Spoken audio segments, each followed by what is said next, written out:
देशांतर और अक्षांश रेखाएं पढ़ाएंगे। अक्षांश रेखाएं किसे कहते हैं, ग्लोब पर कैसे ड्रा की जाती हैं अक्षांश और देशांतर रेखाएं। अक्षांश और देशांतर रेखाओं की मदद से हम तिथि रेखा और समय रेखा का निर्धारण कैसे करेंगे। तो आइए फर्स्ट ऑफ ऑल जान लेते हैं कि ग्लोब क्या होता है। तो फर्स्ट ऑफ ऑल यहाँ से देखिए यह एक ग्लोब है। तो यहाँ से ग्लोब किसे कहते हैं, ग्लोब एक लघु रूप मॉडल होता है जो पृथ्वी की भौगोलिक स्थिति को दर्शाता है। तो आइए यहाँ से इस ग्लोब को दो पार्टों में विभाजित कर दें। तो देखिए फर्स्ट ऑफ ऑल इस ग्लोब को यहाँ से आधा कर दें।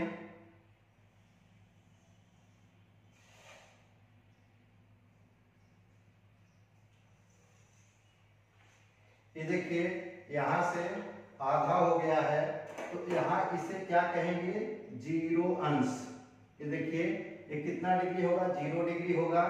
और यहाँ से देखिए यह इसे विषुवत रेखा भी कहते हैं, विषुवत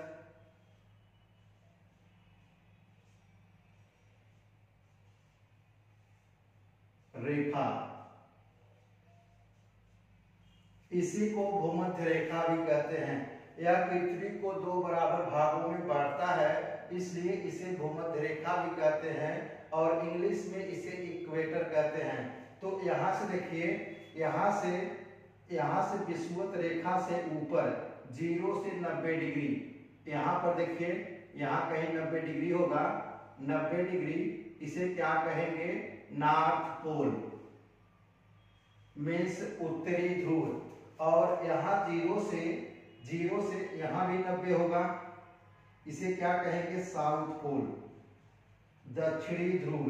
तो यहाँ से इसे 90 है ये। तो यहाँ से देखिए जहाँ से हमारी भूमध्य रेखा पृथ्वी को दो बराबर भागों में काटती है, उसके ऊपर भाग को उत्तरी ध्रुव और नीचे भाग को दक्षिणी ध्रुव कहते हैं। विषुवत रेखा मीन्स भूमध्य रेखा पर दिन और रात बराबर होते हैं। यहाँ पर दिन और रात बराबर होते हैं। क्या कहेंगे, पश्चिमी देशांतर, इसे क्या कहेंगे, पश्चिमी देशांतर। और इसे कहेंगे पूर्वी देशांतर। एक पूरब है और एक पश्चिम है, उत्तर है और एक दक्षिण है। तो यहाँ से देखिए पूरब से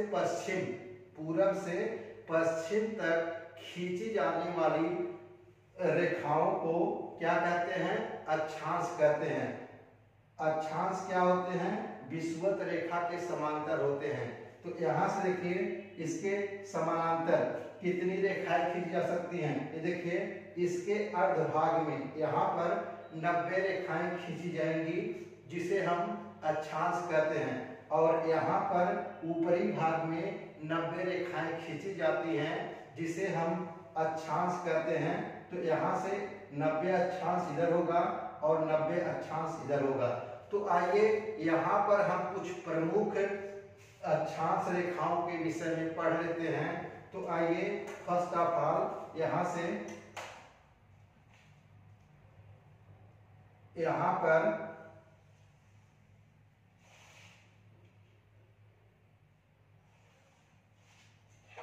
ये देखिए यहाँ से 0 डिग्री से ऊपर किसमें, उत्तरी ध्रुव में। ये देखिए 0 डिग्री से ऊपर उत्तरी ध्रुव में 23.5 डिग्री ऊपर जाने पर, ये देखिए अगर आप इसे चादर से बनाते हैं तो यहाँ पर चादर रखेंगे आधे भाग पर, तो यहाँ से देखेंगे कि 23.5 डिग्री ऊपर यहाँ पर उत्तरी ध्रुव में जब जाएंगे तो इसे क्या कहेंगे, कर्क रेखा।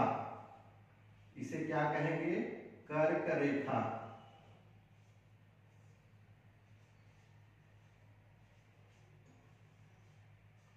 कर्क रेखा कहते हैं। और इसे इंग्लिश में क्या कहते हैं, इसे इंग्लिश में ट्रॉपिक ऑफ कैंसर कहते हैं।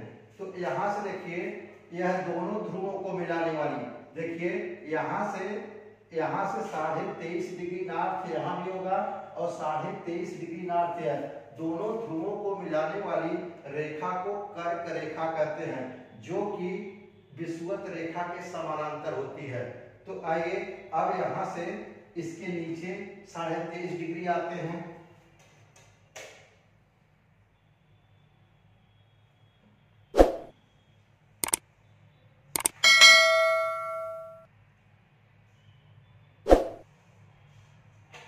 ये देखिए इसके नीचे 23.5 डिग्री यहाँ आएंगे, 23.5 डिग्री साउथ में। ये देखिए क्या है, दक्षिणी ध्रुव है। 23.5 डिग्री अगर इस साइड आएंगे तो यहां से इसे क्या कहेंगे, मकर रेखा। मकर रेखा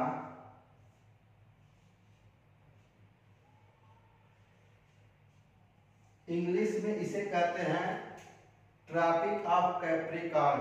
तो इसे मकर रेखा कहते हैं। यहाँ विषुवत रेखा से 23.5 डिग्री, इस विषुवत रेखा पर यहाँ पर जब हम चांदा रखेंगे तो इधर बनाएंगे तो यह क्या होगी, मकर रेखा।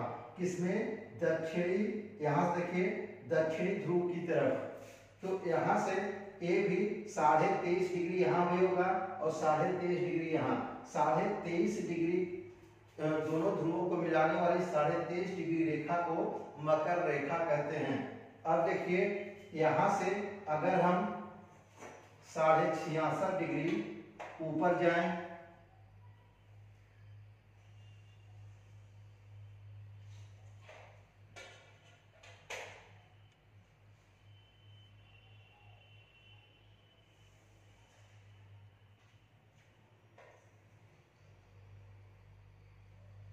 ये देखिए यहां से 66.5 डिग्री ऊपर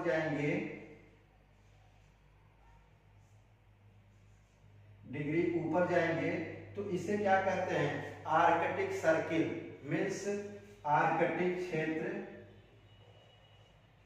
आर्कटिक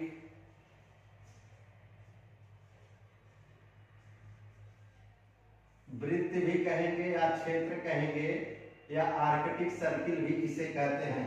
अब देखिए, और यहां से विषुवत रेखा से 66.5 डिग्री पर दक्षिणी, देखिए दक्षिणी ध्रुव में, तो यहां से इसे क्या कहेंगे,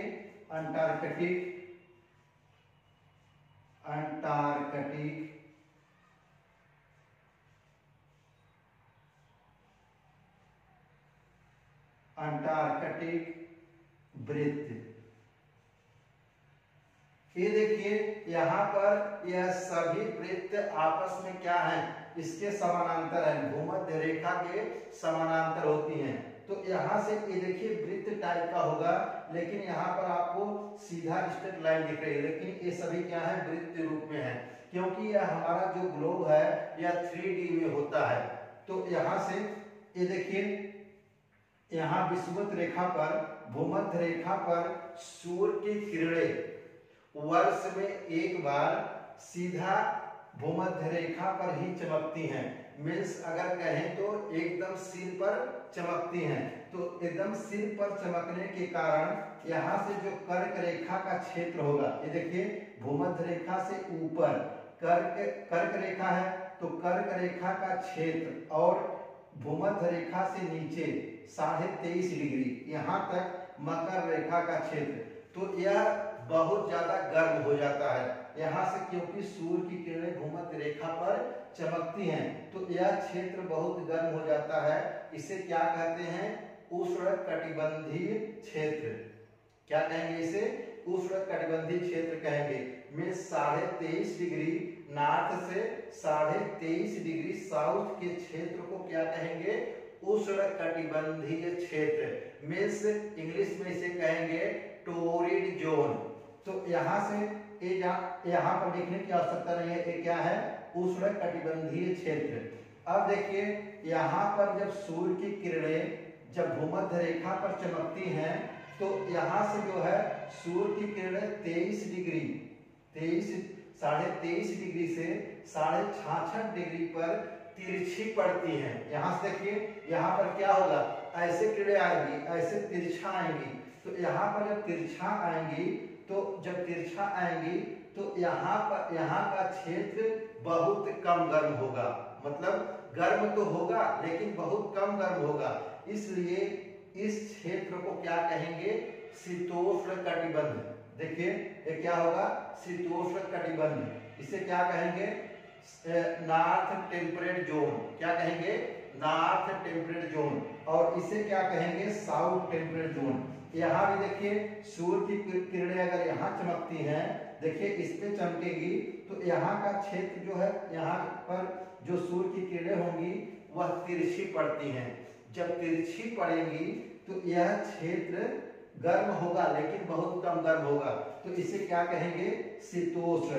तो इसे क्या कहेंगे, साउथ टेम्परेट जोन। इंग्लिश में क्या कहते हैं, साउथ टेम्परेट जोन, और इसे नॉर्थ टेम्परेट जोन कहते हैं। अब देखिए सूर्य की किरणें यहाँ से सीधे जब यहाँ पर, यहाँ की बारी आती है, देखिए ये कहाँ से, 66.5 डिग्री आर्कटिक वृत्त से नॉर्थ पोल तक।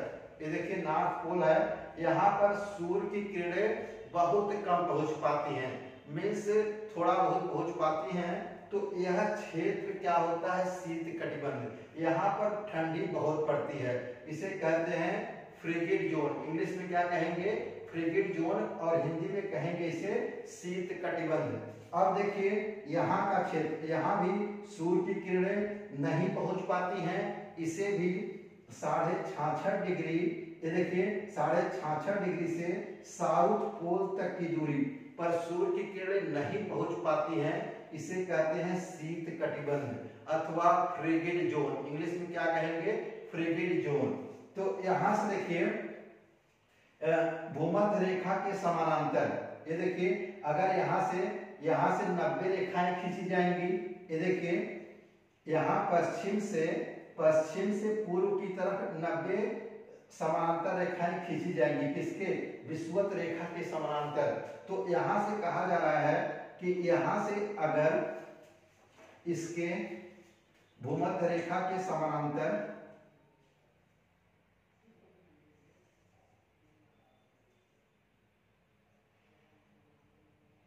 भूमध्य रेखा के यहां से समानांतर एक रेखा खींच दीजिए, तो यहां से कह रहा है कि यहां से यहां तक की दूरी कितनी होगी। ये देखिए भूमध्य रेखा पर दो अक्षांशों के बीच की दूरी कितनी होती है, यह आपके एग्जाम में पूछा जा चुका है। यह कितनी होती है, 111 किलोमीटर। कितनी होती हैं, 111 किलोमीटर। एक एग्जाम में आपके पूछा जाता है कि अक्षांश कितने होते हैं, पूरे अक्षांश कितने होते हैं। ये देखिए यहाँ से 90 रेखाएं खींची जाएंगी साउथ पोल में, और नॉर्थ पोल में 90 रेखाएं खींची जाती हैं, जिसे अक्षांश कहते हैं। तो देखिए यहाँ पर 90 साउथ पोल में 90, और यहाँ से इसमें भी 90, और एक जो यहाँ से भूमध्य रेखा है उसको ऐड करिए तो पूरी 181 अक्षांश रेखाएं होती हैं। अगर आपके एग्जाम में पूछा जाए कि कितनी अक्षांश रेखाएं ग्लोब पर खींची जाती हैं, तो आप बताएंगे 181। अगर आपके ऑप्शन में 181 नहीं है तब 180 मारेंगे ऑप्शन में। तो आइए यहाँ से अब हम देशांतर रेखाओं के विषय में पढ़ लेते हैं। ये देखिए यहाँ से उत्तरी ध्रुव से दक्षिणी ध्रुव की तरफ खींची गई काल्पनिक रेखाओं को देशांतर रेखाएं कहते हैं। तो आइए यहाँ से एक रेखा खींचते हैं।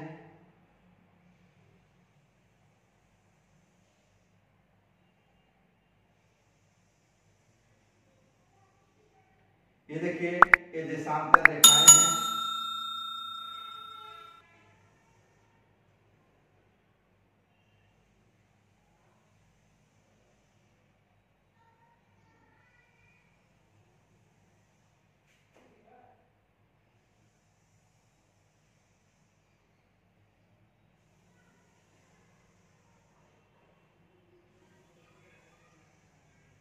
ये देखिए यहाँ से देशांतर रेखाएं खींची गई हैं।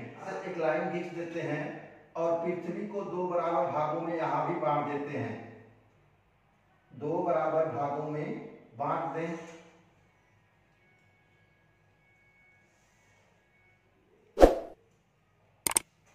ये देखिए पृथ्वी को यहाँ से 2 बराबर भागों में बांट दिया गया, तो इस वाले भाग को क्या कहेंगे? पूर्वी गोलार्ध। ये देखिए इधर के भाग को क्या कहेंगे? पूर्वी गोलार्ध। और यहाँ पर इस पार्ट को, इस लाइन से जीएमटी कहते हैं इसे, ग्रीनविच मीन टाइम। इस लाइन को क्या कहेंगे? Greenwich time. देखिए 1984 में वाशिंगटन में एक संधि हुई जिसमें समझौता किया गया कि हमें 0 डिग्री पर, ये देखिए यहाँ पर यह 0 डिग्री होगा, जब देशांतर रेखाएं खींचेंगे तो यह 0 डिग्री पर होगा, और यह देशांतर रेखाओं के लिए 180 डिग्री होगा। यहाँ पर कंफ्यूज नहीं करेंगे, जब देशांतर रेखाएं खींचेंगे तो यहाँ ऊपर 180 डिग्री होगा और यहाँ नीचे कितना होगा? 0 डिग्री। तो यहाँ से हमसे पूछा जाता है कि देशांतर रेखाएं कितनी होती हैं, किसी ग्लोब पर कितनी देशांतर रेखाएं खींची जा सकती हैं। तो यहाँ से फर्स्ट ऑफ ऑल हम देखिए यहाँ 0 से चलेंगे, ये देखिए 0 से चलेंगे और यहाँ पर चलेंगे 180 है, तो सपोज दैट इधर से चलेंगे 180 यहाँ पर है और 180 इस साइड से चलेंगे, 0 से 180 इधर है, तो देशांतर रेखाएं कितनी हो जाएंगी? देशांतर रेखाओं की संख्या 180 प्लस 180 इज इक्वल टू 360। कुल देशांतर रेखाओं की संख्या कितनी होती है? 360 देशांतर रेखाएं ग्लोब पर खींची जा सकती हैं। तो यहाँ से अब देखिए, यहाँ से 1984 में वाशिंगटन में एक संधि होती है जिसमें समझौता किया गया कि जो 0 अंश की रेखाएं हैं उसको हम समय, अंतरराष्ट्रीय समय रेखा मानेंगे। तो यहाँ से इसे 0 डिग्री को क्या कहेंगे? 0 डिग्री को अंतरराष्ट्रीय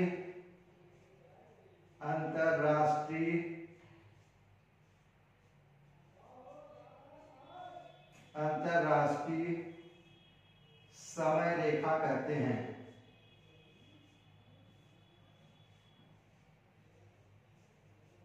अंतरराष्ट्रीय समय रेखा कहते हैं।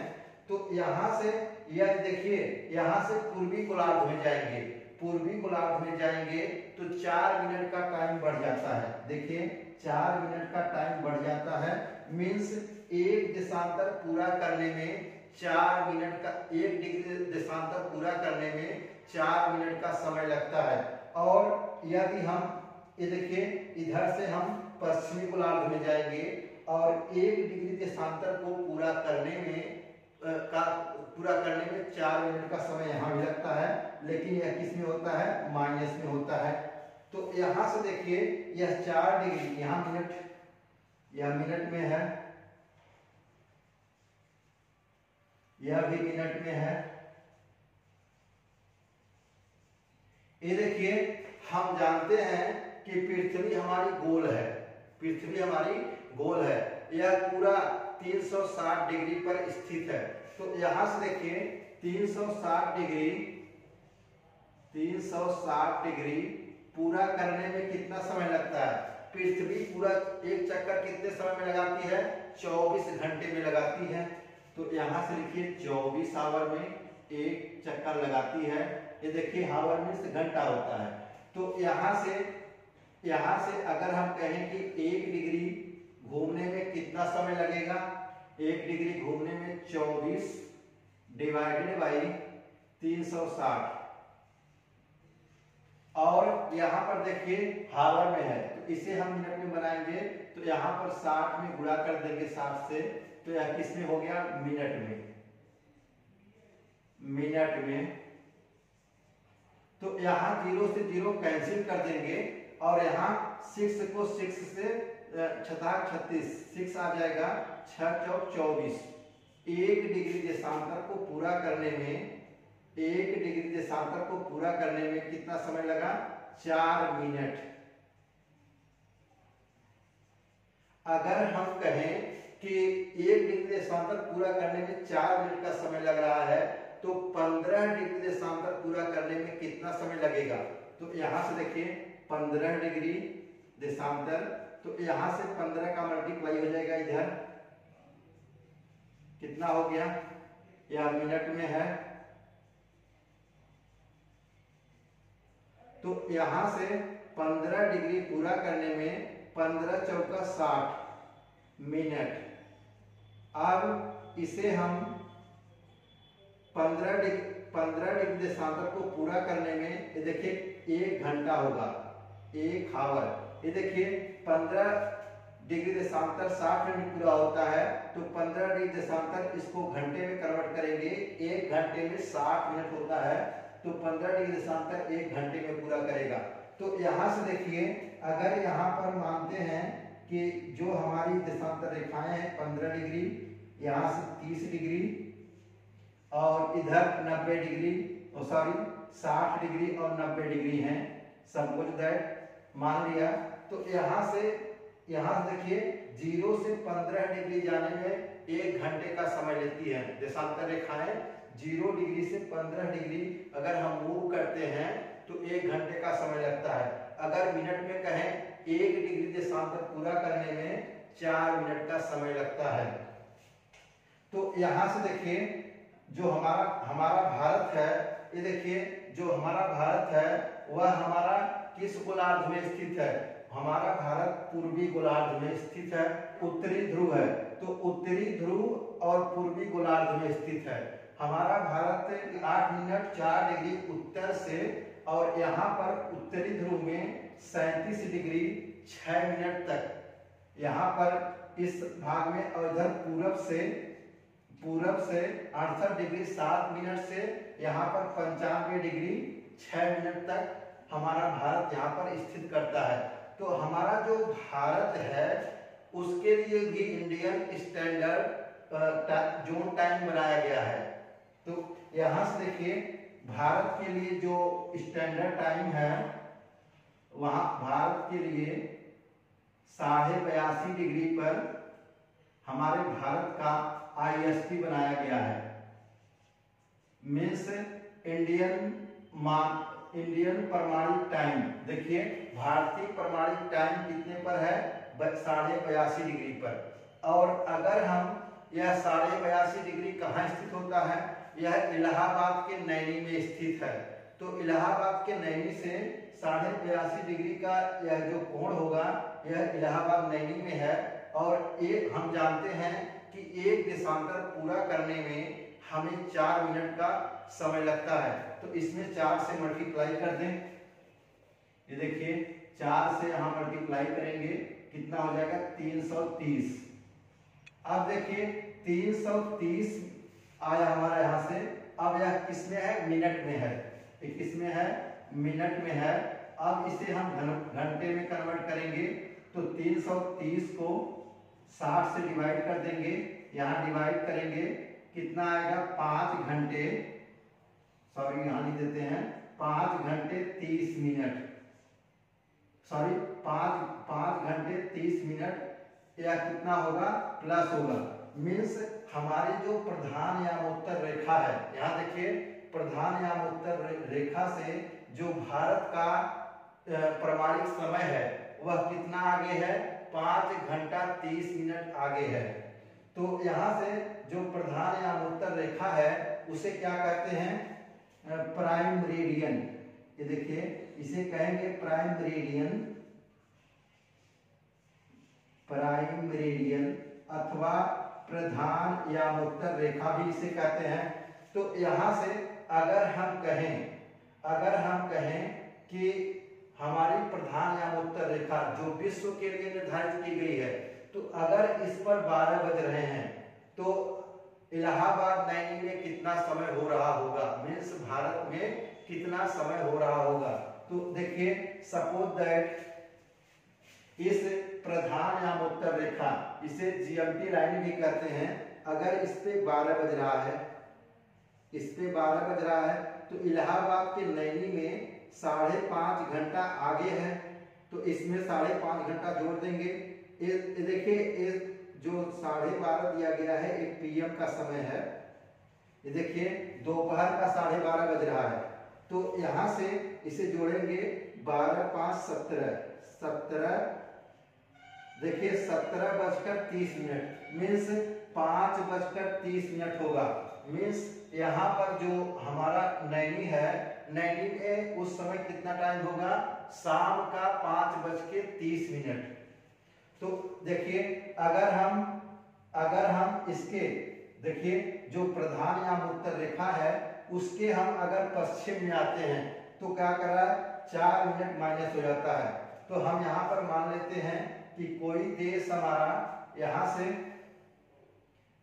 मान लेते हैं कि यह 25 डिग्री पर स्थित है, यहाँ पर 25 डिग्री पर स्थित है।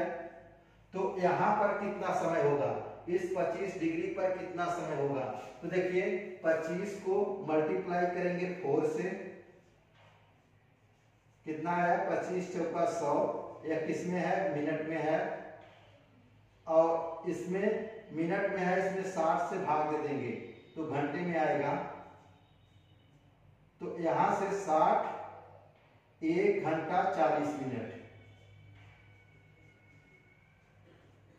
देखिए अगर यहां पर देखिए, अगर यहां पर हमारी प्रधान या उत्तर रेखा पर अगर दिन के 10 बज रहे हैं तो यहाँ पर 25 डिग्री पर कितना समय होगा, 25 डिग्री पर देखिए प्रधान या उत्तर रेखा पर 10 बज रहा है, 10 में से 1 घंटा 40 मिनट माइनस करेंगे तो यहाँ कितना हो जाएगा,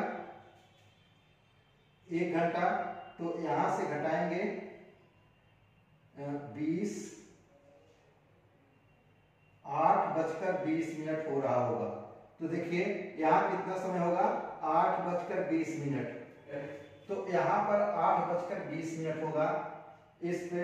अब देखिए 0 डिग्री को अंतरराष्ट्रीय समय रेखा कहते हैं। ये देखिए अंतरराष्ट्रीय समय रेखा कहते हैं। तो यहाँ से 180 डिग्री पर इसे हम क्या करते हैं, अंतरराष्ट्रीय तिथि रेखा। इसे क्या कहेंगे, अंतरराष्ट्रीय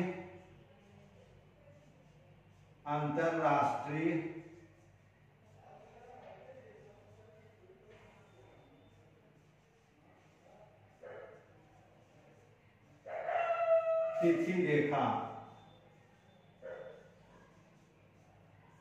अंतरराष्ट्रीय तिथि रेखा के अगर पूर्वी गोलार्ध में जाएंगे, देखिए पूर्व साइड में जाएंगे और पश्चिम साइड में जाएंगे, तो सपोज दैट यहाँ पर जो हमारी प्रधान या उत्तर रेखा है अंतरराष्ट्रीय तिथि रेखा पर यदि 5 तारीख है, यहाँ देखिए अगर 5 तारीख है, इसके पश्चिम साइड में आएंगे तो क्या हो जाएगा 4 तारीख। और इस अंतरराष्ट्रीय तिथि रेखा के अगर हम इस साइड आएंगे, देखिए यहाँ से इस साइड आएंगे, यहाँ अगर 5 तारीख है तो इधर क्या हो जाएगा 6 तारीख। तो अंतरराष्ट्रीय तिथि रेखा में इस साइड आएंगे तो 1 दिन बढ़ जाता है और इस साइड जाएंगे 1 दिन घट जाता है। तो देशांतर रेखाओं के बीच सबसे मैक्सिमम दूरी विषुवत रेखा पर होती है। तो यहाँ से देखिए इनके बीच की दूरी कितनी होगी, सपोज दैट यहाँ से एक देशांतर रेखा 1 डिग्री पर खींची गई है, तो इनके बीच की दूरी कितनी होगी 111.3 किलोमीटर।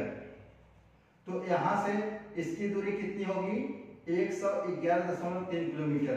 और यहाँ पर मैंने बताया था कि जो अक्षांश है वह कितने पर है, वो उस 2 अक्षांशों के बीच की दूरी कितनी होती है 111 किलोमीटर। तो यहाँ से हमने सीखा कि जो हमारी अक्षांश रेखाएं होती हैं और यहाँ से देशांतर रेखाएं एक दूसरे को समकोण पर काटती हैं। यह दोस्तों को यह वीडियो अच्छा लगा तो प्लीज चैनल को लाइक कीजिए, सब्सक्राइब कीजिए और शेयर कीजिए। Thank you for watching this video. Have a nice day.